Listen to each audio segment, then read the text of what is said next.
الشيطان الرجيم. بسم الله الرحمن الرحيم. سبحان الذي أسرى بعبده ليلا من المسجد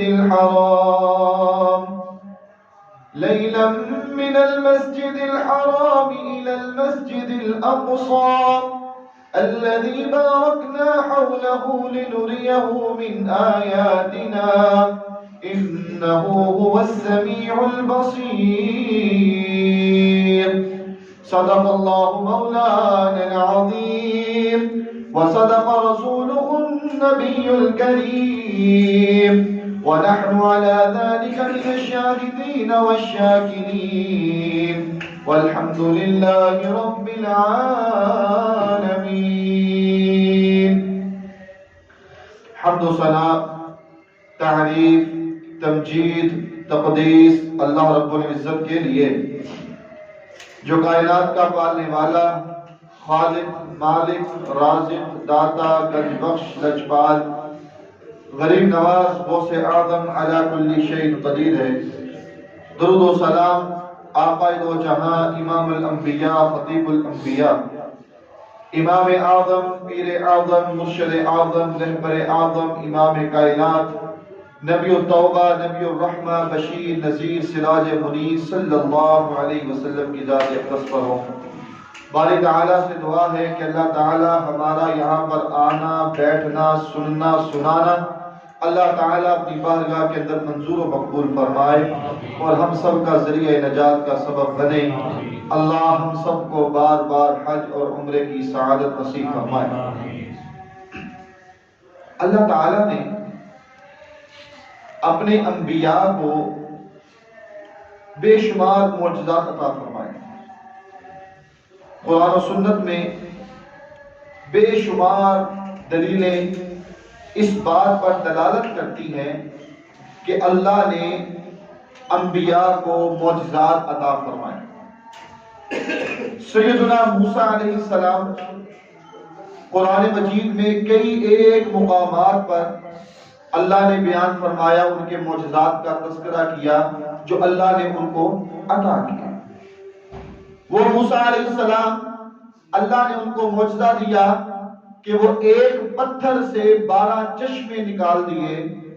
یہ اللہ نے معجزہ موسیٰ علیہ السلام کو عطا فرمایا.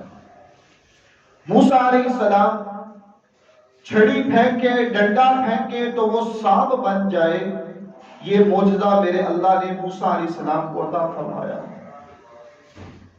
منسلوا اور بھی اس طرح کے بے شمار معجزات میرے اللہ نے موسیٰ علیہ السلام کو عطا کیے. سیدنا عیسیٰ علیہ السلام مردے کو زندہ کرنے کا معجزہ میرے اللہ نے ان کو دیا ہوا تھا. جو پیدائشی انڈا تھا عیسیٰ علیہ السلام اس پر دم کرتے وہ ٹھیک ہو جاتا. عیسیٰ علیہ السلام پھل بہری والے کا علاج کرتے وہ ٹھیک ہو جاتا. یہ میرے رب نے ان کو معجزہ دیا ہوا تھا. جناب محمد رسول اللہ صلی اللہ علیہ وسلم کو میرے اللہ نے سب سے زیادہ معجزات عطا فرمائے. سب سے زیادہ. آپ علیہ السلام جا رہے ہوں تو پتھر آپ کو سلام کرے گے، میرے رب نے آپ کو معجزہ دیا.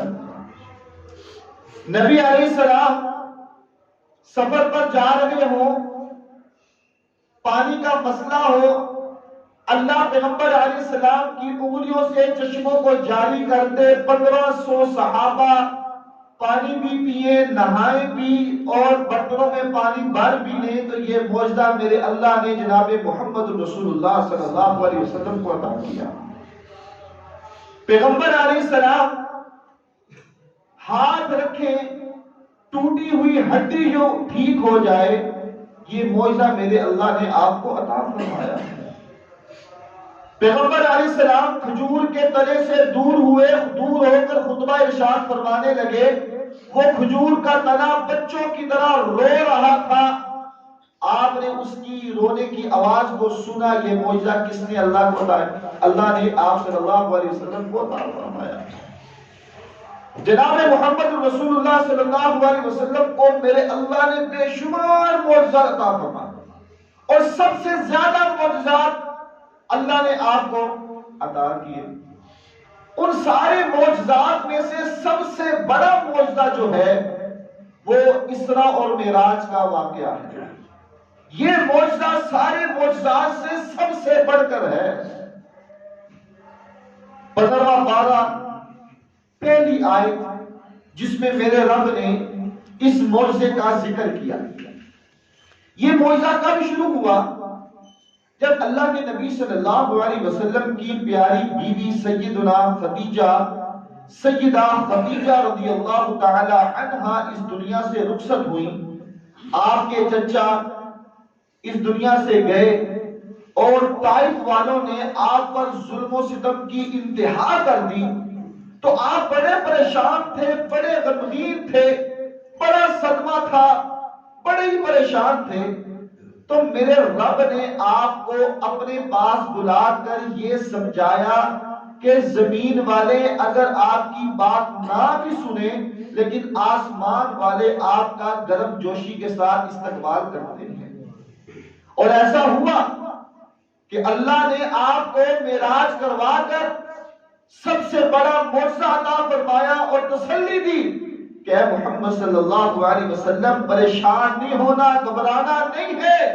یہ مصیبت، یہ پریشانی، یہ صدمہ، یہ غم جو ہے یہ عارضی ہے۔ ایک وقت آئے گا کہ اللہ یہ سارے حالات کو بدل دے گا۔ ایک ٹائم آئے گا کہ اللہ یہ سارے معاملات صحیح کر دے گا۔ ایک وقت آئے گا یہ جو آپ کے مخالفین ہیں ان میں سے اکثر آپ کے ساتھ دیں گے، اور وہ وقت آیا، اسلام غالب ہوا، اسلام غالب آ کر رہا اور لوگوں نے اسلام قبول کیا۔ تو یہ معجزہ جو ہے اسراء اور معراج کا، یہ سب سے بڑا معجزہ میرے اللہ نے جناب محمد رسول اللہ صلی اللہ علیہ وسلم کو عطا فرمایا۔ اس کے بعد معجزہ جو ہوا یہ آپ کو جسمانی طور پر ہوا، خواب کی حالت میں یہ معجزہ نہیں تھا۔ یہ بیداری کی حالت میں اور جسمانی طور پر جسم کے ساتھ آپ مسجد حرام سے مسجد اقصی گئے اور مسجد اقصی سے آپ ساتوں آسمانوں سے بھی آگے، جہاں میرے رب نے چاہا آپ وہاں تک گئے۔ یہ آپ کو جسمانی طور پر معجزہ ہوا تھا۔ سبحان الذي اسرى بعبده ليلا من المسجد الحرام الى المسجد الاقصى الذي باركنا حوله لنريه من آياتنا انه هو السميع البصير۔ پاک ہے وہ ذات جس نے رات کے کچھ حصے میں آپ کو مسجد حرام سے مسجد اقصی کی سیر کروائی۔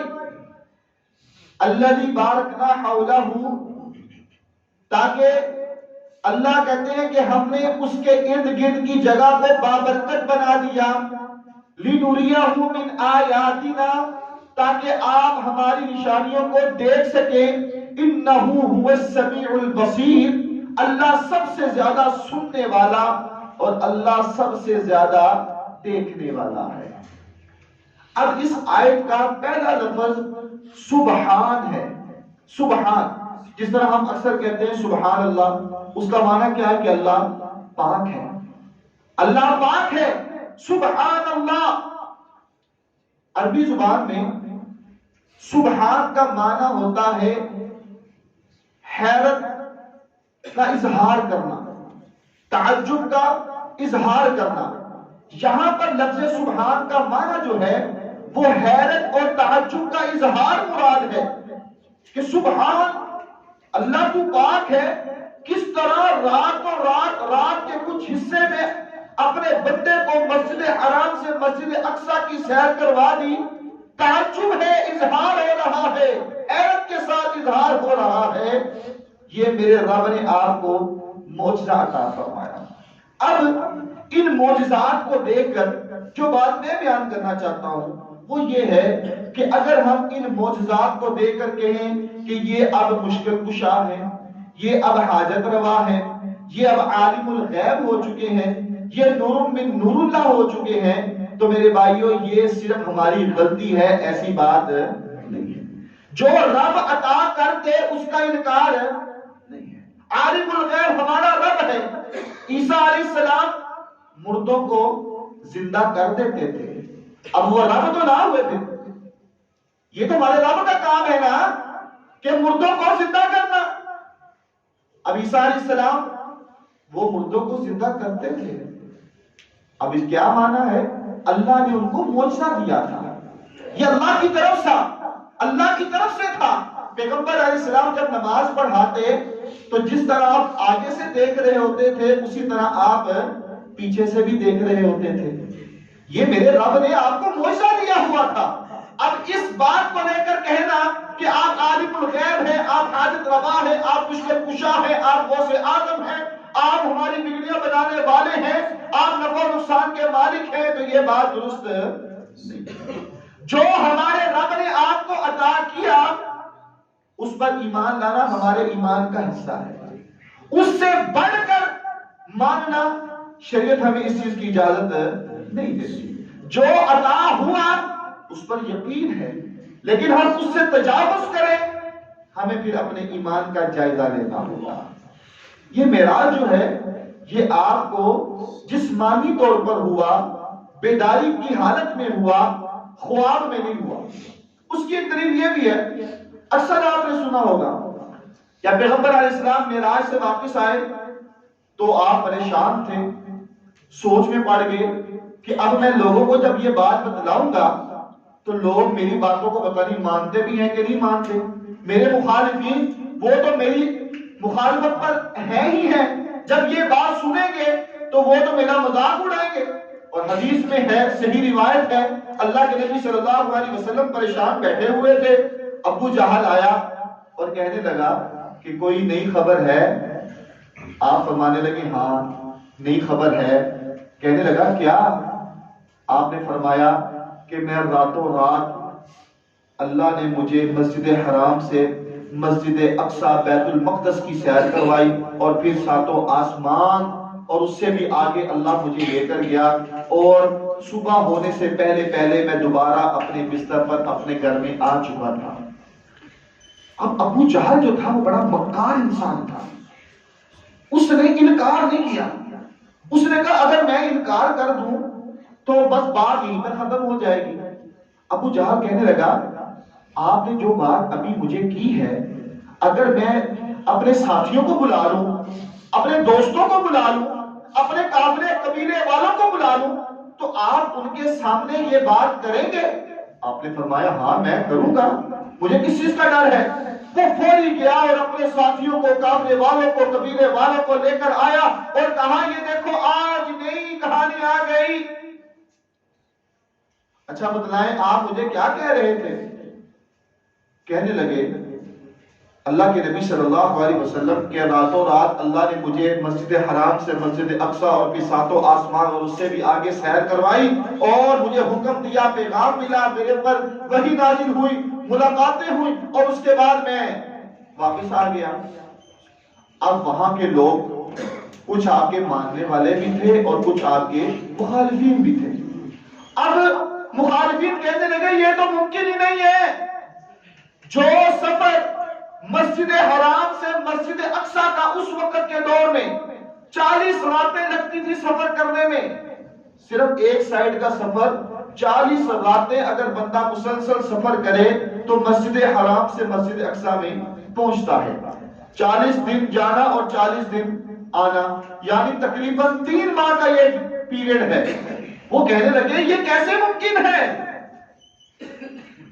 اب کوئی کہنے لگے اگر آپ واقعتاً ہو کر آئے ہیں تو پھر آپ ہمیں مسجد اقصی کی نشانیاں بتلائیں۔ ان میں سے چند لوگ گئے ہوئے تھے وہاں پر، اب آپ سے جب وہ نشانیاں پوچھیں آپ ان کو بتانا شروع ہو گئے۔ روایت میں ہے کہ تھوڑی سی کنفیوژن ہونے لگی، تھوڑا سا نشانیوں کے حوالے سے بات آگے پیچھے ہونے لگی تو میرے رب نے بیت المقدس کو آپ کی آنکھوں کے سامنے کر دیا۔ اللہ کہنے لگے محمد صلی اللہ علیہ وسلم جو یہ پوچھ رہے ہیں ان کو بتلا دو۔ انہوں نے سوال کیے، پیغمبر علیہ السلام نے جواب دیے، انہوں نے مانا کہ جو جو نشانیاں ہم نے پوچھی انہوں نے بتلائی بالکل اسی طرح وہاں مسجد اقصی میں یہ نشانیاں موجود ہیں۔ بات کرنے کا مقصد یہ ہے کہ اگر خواب میں آپ کو یہ معراج ہوتا تو پھر تو لڑائی نہیں تھی، کیونکہ خواب تو کوئی بھی دیکھ سکتا ہے، ہر انسان دیکھ سکتا ہے۔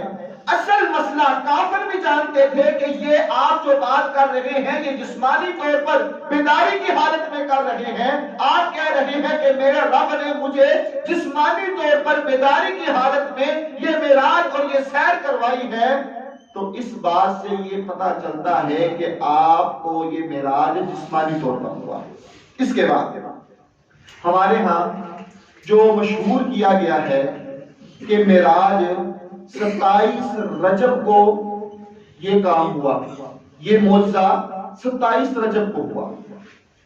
کسی ایک صحیح روایت سے یہ بات ثابت نہیں کہ اللہ کے نبی صلی اللہ علیہ وسلم کو معراج کون سی تاریخ کو ہوا، ایک روایت صحیح سے یہ بات ثابت نہیں۔ اسراء اور معراج کا واقعہ ہوا ہے، قرآن و حدیث میں یہ بات موجود ہے، ہمارا ایمان ہے، لیکن کون سی تاریخ ہے کوئی صحیح روایت ابھی تک ملی۔ ایک روایت کے مطابق یہ واقعہ ربیع الاول میں ہوا، ایک روایت کے مطابق یہ واقعہ ہجرت کے 1 سال پہلے ہوا، ایک روایت کے مطابق یہ واقعہ ہجرت سے 8 ماہ پہلے ہوا، ایک روایت کے مطابق یہ واقعہ رجب کے شروع میں ہوا، ایک روایت کے مطابق یہ واقعہ 27 رجب میں ہوا، لیکن صحیح روایت سے یہ بات ثابت نہیں ہے کہ یہ واقعہ معراج کون سی تاریخ کو ہوا۔ ہمارے ہاں جو کیا جاتا ہے کہ اس رات کو عبادت کا اہتمام کیا جاتا ہے اور اگلے دن جو ہے روزہ رکھا جاتا ہے، تو میرے بھائیوں یہ بات قرآن و حدیث سے ثابت نہیں، تاریخ بھی تعین نہیں ہے۔ معراج ہوا، یہ واقعہ ہوا، اللہ نے بڑا معجزہ آپ کو عطا کیا، آسمانوں کی سیر کروائی، لیکن کون سی تاریخ کو ہوا کوئی صحیح روایت ملی نہیں۔ ہو سکتا ہے جو ہمارے رب کو منظور۔ پیغمبر علیہ السلام جب آسمانوں پر گئے، انبیاء سے ملاقاتیں ہوئی، مختصر سی بات کرتے چلیں، آپ آسمانوں پر گئے، اس کے بعد ایک بات یہ بھی کی جاتی ہے کہ آپ نے صلی اللہ علیہ وسلم نے اللہ رب العالمین کو دیکھا، اللہ کو دیکھا، یہ بات بھی درست نہیں ہے، اللہ کو آپ نے نہیں دیکھا۔ ایک پردہ تھا، براہ راست آنکھوں سے پیغمبر علیہ السلام نے معراج پر آپ نے اللہ رب العالمین کو دیکھا نہیں دیکھا۔ ہمارے ہاں تو یہاں تک کہا جاتا ہے کہ اللہ سے ملاقاتیں ہوئیں، کہنے والے یہاں تک کہہ دیتے ہیں کہ اللہ نے آپ کو اپنے گلے کے ساتھ لگا لیا۔ یہ باتیں ساری کی ساری من گڑت ہے، قرآن و حدیث سے یہ بات ثابت نہیں۔ آپ آسمانوں پر گئے، پہلے آسمان، دوسرے، تیسرے، چوتھے، پانچویں، ساتویں، اس کے بعد سدرۃ المنتہا گئے، وہاں پر رسول اللہ صلی اللہ علیہ وسلم نے جبریل علیہ السلام کو ان کی اصلی شکل میں دیکھا، لیکن اللہ کو دیکھا نہیں دیکھا۔ سدرۃ المنتہا یہ وہ جگہ ہے کہ زمین سے کوئی چیز اوپر جانی ہو نا، روح قبض کر کے اوپر جانی ہو، یا زمین سے کوئی بھی چیز اوپر کی طرف اٹھنی ہو، تو اس نے سیدھا کہاں جانا ہے؟ سدرۃ المنتہا، یہ سٹاپ پر جانا ہے، سدرۃ المنتہا۔ اسی طرح آسمان سے کوئی حکم نازل ہونا ہو، کوئی چیز نیچے کی طرف نازل ہونا ہو، تو اس نے پہلے سدرۃ المنتہا پر آنا ہے، اور سدرۃ المنتہا سے پھر اس نے نیچے آنا ہے، سدرۃ المنتہا۔ اس کے بعد پیغمبر علیہ السلام آگے گئے، پھر آپ کو وہ آوازیں بھی سنائی دی گئیں جہاں پر فرشتے قلم کے ساتھ اللہ کا حکم لکھ رہے تھے، اللہ کا پیغام لکھ رہے تھے، وہ آپ نے لکھنے کی آواز بھی سنی۔ اس کے بعد آپ صلی اللہ علیہ وسلم کو جنت دکھائی گئی. آپ نے دیکھا بڑی عمدہ خوشبو آ رہی ہے، بڑی عمدہ خوشبو آ رہی ہے. جبریل علیہ السلام سے پوچھنے لگے یہ خوشبو کس چیز کی ہے؟ کہنے لگے یہ فرعون کی بیٹی کو کنگھی کرنے والی عورت کی اور ان کے بچوں کی خوشبو ہے. آپ نے فرمایا وہ معاملہ کیا ہے؟ جبریل علیہ السلام کہنے لگے فرعون کے دور پر ایک عورت تھی جو فرعون کی بیٹی کو کنگھی کرتی تھی. ایک دن وہ کنگھی کر رہی تھی کہ ہاتھ سے کنگھی جو ہے وہ نیچے گر گئی. جب اس عورت نے کنگھی کو اٹھایا تو کہا بسم اللہ، اللہ کا نام لیا. فرعون کی بیٹی کہنے لگی کہ تم نے میرے باپ کو پکارا ہے، تم نے میرے باپ کا نام لیا ہے. وہ کہنے لگی کہ میں نے تو اس کا نام لیا ہے جو تمہارے باپ کا بھی رب ہے. کہا وہ کون ہے؟ کہا وہ اللہ ہے. اب وہ فرعون کی بیٹی کہنے لگی کہ تم میرے باپ کے سامنے یہ بات کہہ سکتی ہو؟ اس نے کہا ہاں میں کہہ سکتی ہوں. فرعون آیا، اس نے پوچھا. وہ عورت اس کے سامنے بھی کہنے لگی کہ ہاں میں تو اس کو مانتی ہوں جو میرا اور تمہارا اور سب کا رب ہے.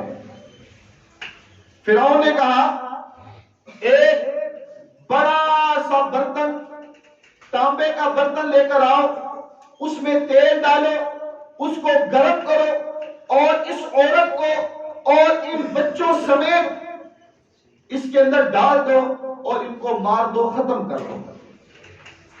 فرعون کے حکم کے مطابق ایسا ہی کیا گیا. بڑا برتن منگوایا گیا، تیل کو گرم کیا گیا اور ایک ایک کر کے ان کے بچوں کو اس کے اندر ڈالنا شروع کر دیا. ایک بچہ اندر، دوسرا اندر. اب اس ماں کا حوصلہ اور اس ماں کا جذبہ اور عقیدہ توحید، اس ماں کی چیک کیجئے کہ اس کی آنکھوں کے سامنے وہ بچے ذبح ہو رہے ہیں، جان کا نذرانہ پیش کر رہے ہیں. اس کی نظر کے سامنے اس کے بچے جو ہیں اس دنیا سے رخصت ہو رہے ہیں. کس وجہ سے؟ کہ وہ کہتی ہے کہ میرا رب اللہ ہے، میرا رب اللہ ہے. ایک بچہ گیا، دوسرا گیا، تیسرا گیا، کرتے کرتے سارے بچے فرعون کے حکم پر اس برتن کے اندر ڈال دیے گئے. آخر میں اس عورت کا ایک چھوٹا سا بچہ تھا جو اپنی ماں کا دودھ پیتا تھا. روایت میں آتا ہے کہ محسوس ہوا کہ وہ عورت جو ہے خوف اور ڈر کی وجہ سے تھوڑا سا پیچھے ہٹی، تھوڑا سا ڈر کی وجہ سے. یہ تو معصوم بچہ ہے، چھوٹا سا بچہ ہے. میرے رب نے اس بچے کو بولنے کی طاقت عطا فرمائی اور وہ بچہ زبان حال سے بولنے لگا اے اماں یہ عذاب کچھ نہیں ہے، آخرت کا عذاب بہت بڑا ہے، پھینک مجھے، تو بھی آ جا، اللہ کے پاس جاتے ہیں جہاں توحید کا نام نہیں وہاں جینے کا کوئی حق نہیں ہے. اے اماں دیر نہ کر، یہ جذبہ شہادت ہمیں حاصل کرنا چاہیے. وہ عورت اس کے بچے کو بھی اس کے اندر ڈال دیا گیا اور وہ عورت اس کو بھی اس کے اندر ڈال دیا گیا. وہ عورت اور اس بچے سمیت سارے ختم ہو گئے. جب یہ معاملہ ہونے لگا نا تو وہ عورت جو ہے اس نے فرعون سے ایک درخواست کی. کہنے لگی کہ میری ایک درخواست ہے کہ جب تم ہمیں تیل کے اندر ڈالو، ہم ختم ہو جائیں، ہماری ہڈیاں باقی بچ جائیں، تو ایک مہربانی یہ کرنا کہ ہماری ہڈیوں کو اکٹھا کر کے ہمیں اکٹھا دفن کرنا. اس نے ایسا ہی کیا. میرے اللہ کو ان کا عمل اتنا پسند آیا، اتنا اچھا لگا کہ وہ جنت میں ان کی خوشبوئیں پھیل رہی تھی اور پیغمبر علیہ السلام نے پوچھا اور آپ کو بتلایا گیا کہ یہ اس عورت کی اور ان کے بچوں کی قربانی کی وجہ سے پوری جنت میں خوشبو پھیل رہی ہے. جہنم کی طرف آئے گزرے، دیکھا تو لوگ جو ہیں ان پر عذاب ہو رہا ہے. پوچھا گیا یہ کیا معاملہ ہے، ان کو عذاب کیوں ہو رہا ہے؟ لوہے کے ناخن اور اتنے اپنے چہروں کو نوچ رہے ہیں، چھیل رہے ہیں. پوچھا یہ کون ہے؟ دنیا میں غیبت کرنے والے تھے، اپنے بہن بھائیوں پر طعن و تشنیع کرنے والے تھے، ان کی عزت کا کھلواڑ کرنے والے تھے، تھوڑا سا آگے گئے تو دیکھا کہ لوگ عذاب میں مبتلا ہیں، لوہے کی کینچی، آگ کی کینچی اور ان کے ہونٹوں کو کاٹا جا رہا ہے۔ پیغمبر علیہ السلام نے پوچھا یہ کون ہے؟ آپ کو بتلایا گیا کہ یہ آپ کی امت کے علماء ہیں، قاری ہیں، حافظ ہیں، جن کے پاس علم تو تھا، جن کے پاس دین کی سمجھ تو تھی، لیکن عمل نہیں تھا، عمل نہیں کرتے تھے۔ قرآن تو ان کو آتا تھا لیکن عمل میں وہ صفر تھے۔ منبر پر خطبہ تو وہ دیتے تھے، درس و تدریس تو وہ کرتے تھے، لیکن عمل میں بالکل صفر تھے، زیرو تھے۔ آج میرے رب نے ان کو یہ عذاب دیا ہوا۔ آپ وہاں سے آئے، اس کے بعد آپ کو جو انعام ملا، جو مجھے اور آپ کو اس کا فائدہ اٹھانا چاہیے، وہ آپ کو انعام جو میرے رب نے عطا کیا، ان میں سے پہلا انعام اللہ نے جو عطا کیا وہ یہ ہے نماز۔ سب نے روایتیں سنی ہوں گی کہ پہلے 50 تھی، پھر کم کرتے کرتے کرتے 5 رہ گئی۔ وہ 5 نمازیں پیغمبر علیہ السلام کو معراج پر ملی، یہ تحفہ معراج ہے۔ اب نمازیں پڑھنا یہ ہماری ذمہ داری ہے، فرض ہے نمازیں پڑھنا۔ ہم سستی کرتے ہیں، عقیدت اپنی جگہ پر، احترام اپنی جگہ پر، ادب اپنی جگہ پر، حکم ماننا یہ لازمی ہے، حکم ماننا یہ ضروری ہے۔ نماز کے بغیر نجات نہیں ہوگی، نماز کے بغیر کامیابی نہیں، نماز کے بغیر جنت میں نہیں جا سکو گے۔ اور یہ بھی بات سن لیں، 4 پڑھ لی 1 چھوڑ دی، میرے بھائیوں یہ کامیابی نہیں ہے۔ 2 پڑھ لی 3 چھوڑ دی، کامیابی نہیں ہے۔ 1 نماز چھوڑنا یہ کامیابی نہیں ہے۔ 5 نمازوں کا مطلب 5 نمازیں پڑھنا، اور وہ بھی مسجد میں۔ اگر کوئی شرعی عذر ہو تو ٹھیک ہے، وگرنہ مرد کی نماز گھر میں نہیں ہوتی، مرد کی نماز گھر میں نہیں ہوتی۔ شرعی عذر ہے وہ اپنی جگہ پر، اگر کانوں میں آواز آئے تو پھر اس کو مسجد کا رخ کرنا ہوگا۔ مشہور روایت ہے، مختصر سی بات، وقت پورا ہونے لگا ہے۔ پیغمبر علیہ السلام کو خواب آیا، آپ نے فجر کے بعد صحابہ کے ساتھ گفتگو کی، ان کو بتلایا۔ آپ کہنے لگے کہ میں نے دیکھا کہ مجھے 2 شخص اٹھا کر ایک جگہ پر لے کر گئے، تو میں نے دیکھا کہ وہاں ایک انسان لیٹا ہوا ہے اور اس کے پاس ایک شخص کھڑا ہوا ہے، اور اس کے پاس بھاری سا پتھر ہے۔ وہ پتھر اٹھا کر اس لیٹے ہوئے انسان کے سر پر مارتا ہے، اور اس کا سر جو ہے وہ کچل جاتا ہے، چورا چور ہو جاتا ہے، پتھر دور چلا جاتا ہے۔ میں کیا دیکھتا ہوں، وہ پتھر مارنے والا شخص جو ہے وہ پتھر لینے کے لیے چلا جاتا ہے، جب وہ پتھر لے کر واپس آتا ہے اتنے میں اس کا سر جو ہے وہ دوبارہ ٹھیک ہو جاتا ہے۔ پھر وہ ایسے عمل کرتا ہے، پھر وہ ایسے کام کرتا ہے، حتیٰ کہ وہ مسلسل یہ عمل کر رہا تھا۔ پتھر مارتا ہے، پتھر اتر گیا، اس کا سر چورا چور ہو گیا، جب وہ پتھر لے کر آتا ہے سر دوبارہ جڑ جاتا ہے۔ یہ عمل مسلسل ہو رہا ہے اور قیامت تک ہوتا رہے گا۔ پیغمبر علیہ السلام نے فرمایا، اے میرے صحابہ، تمہیں پتا ہے یہ عذاب کس کو ہو رہا تھا، یہ کس کو عذاب ہو رہا تھا؟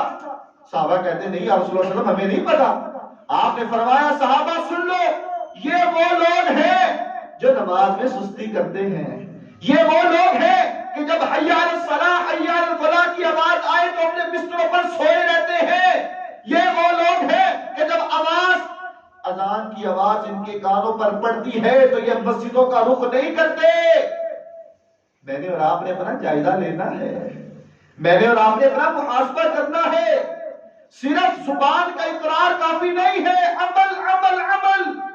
5 وقت کی نماز، اس کے بغیر چارہ نہیں ہے۔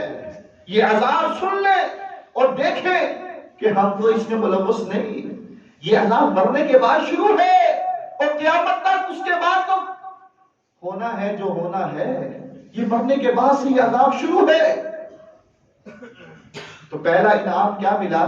5 وقت کی نماز۔ دوسرا انعام جو معراج پر ملا وہ یہ ہے، سورۃ البقرہ کی آخری 2 آیات، ان کو پڑھیں، رات کو سونے سے پہلے ان لازمی پڑھیں، اس کی بڑی فضیلت ہے، اور جب آپ اس کو پڑھنے کا اہتمام کریں گے تو آپ کی زندگی میں تبدیلی آئے گی اور آپ محسوس بھی کریں گے۔ سورۃ البقرہ کی آخری 2 آیات۔ تیسرے نمبر پر جو انعام میرے رب نے اس امت کو دیا معراج کے موقع پر، وہ یہ ہے، میرے اللہ نے کہا اے محمد صلی اللہ علیہ وسلم، آپ کی امت میں بڑے بڑے کبیرہ گناہ کرنے والے بھی ہوں گے، بڑے بڑے پاپی بھی ہوں گے، بڑے بڑے گناہ کرنے والے ہوں گے، وہ آئیں گے، قیامت والے دن آئیں گے، صرف ایک شرط ہے، وہ اپنا لیں، میں اللہ ان سب کو معاف کر دوں گا، میں اپنی رحمت سے ان کو معاف کر دوں گا، ایک کام کرنا ہوگا۔ اللہ وہ کیا ہے؟ اے محمد صلی اللہ علیہ وسلم ان کو بتلا دینا کہ عقیدہ توحید پر مرنا، توحید پر مرنا، مشرک نہ مرنا، اللہ کے ساتھ شرک کرتے ہوئے نہ مرنا۔ عقیدہ توحید، گناہ ہر انسان سے ہوتا ہے، غلطیاں، کمیاں، کوتاہیاں ہر انسان سے ہوتی ہیں، بڑے بڑے کبیرہ گناہ لے کر قیامت والے دن اللہ کے سامنے جائے گا، اگر عقیدہ توحید ہوگا تو میرا اللہ اپنی رحمت سے اس کو معاف ضرور کر دے گا۔ یہ 3 تحفے میں نے اور آپ نے ان پر عمل کرنا ہے۔ نماز کی پابندی یہ لازمی کرنی ہے، اس کے بغیر نجات نہیں ہے، اور کوشش کریں کہ سورۃ البقرہ کی 2 آیات جب بھی ٹائم ملے اس کو لازمی پڑھیں۔ اگر رات کو سونے سے پہلے پڑھ لیں تو یہ بہت اچھا ہے، لیکن اگر دن میں کب سے ٹائم مل جائے تو آپ اس کو پڑھیں اور کوشش کریں اس کا ترجمہ سمجھنے کی کوشش کریں، تو یقین جانیں اس میں بڑی دعائیں بھی ہیں اور اللہ سے معافی بھی ہے۔ اور تیسرے نمبر پر توحید کو اپنا لیں۔ وہ ایک واقعہ میں نے آپ کو سنایا کہ اس عورت نے سب کچھ قربان کر دیا، سب کچھ لٹا دیا، لیکن توحید کو نہیں چھوڑا۔ میرے اللہ نے اس کی قربانی کی ایسی لاج رکھی کہ جنت میں بھی خوشبوئیں پھیل رہی تھیں۔ اللہ ہم سب کو ان 3 اعمال اپنانے کی توفیق عطا فرمائے اور عقیدہ توحید کی روشنی سے مالامال فرمائے، اور اللہ ہم سب کو جنت الفردوس میں داخل کر دے۔